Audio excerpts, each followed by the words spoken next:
At the foot of the lush Phoenix Hill, a Noah's Ark of Chinese culture.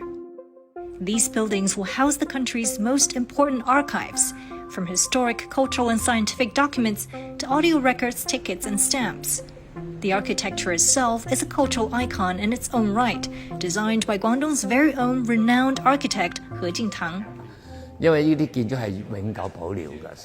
These buildings are permanent and must embody Chinese tradition. There's a clear central axis here, just like the Forbidden City and the Confucius family mansion.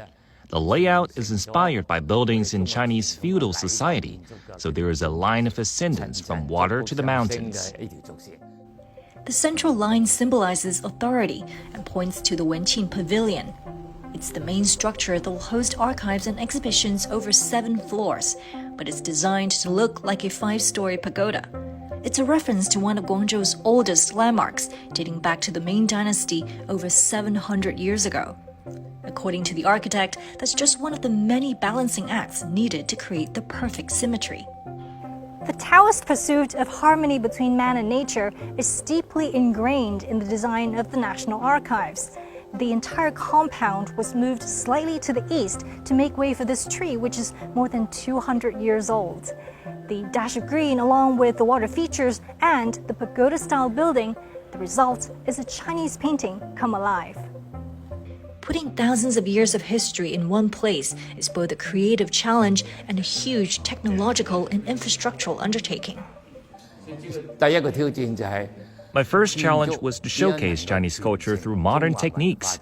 The second one was to make sure the main pavilion can host a permanent collection of culture. We had to insulate our buildings from humidity, fire, burglary, and insects. Humidity is a big problem here in Guangdong, so we installed multiple layers of concrete and slabs. We need to make sure the seeds of our culture can be preserved forever. Some of the archives will be placed in the public eye for educational purposes. Vinyl records are among the first on display. There are voices from the past century, inscribed on 129 discs. Vinyl records were introduced to China in the late 19th century and became an important vessel of Chinese music for the last 100 years. We recorded traditional works like Cantonese opera and folk tunes on them, and then spread them to the overseas Chinese diaspora. So it's a good way to promote Chinese culture. Phonographs also came into China around that time. These sounds evoke an emotional bond with history.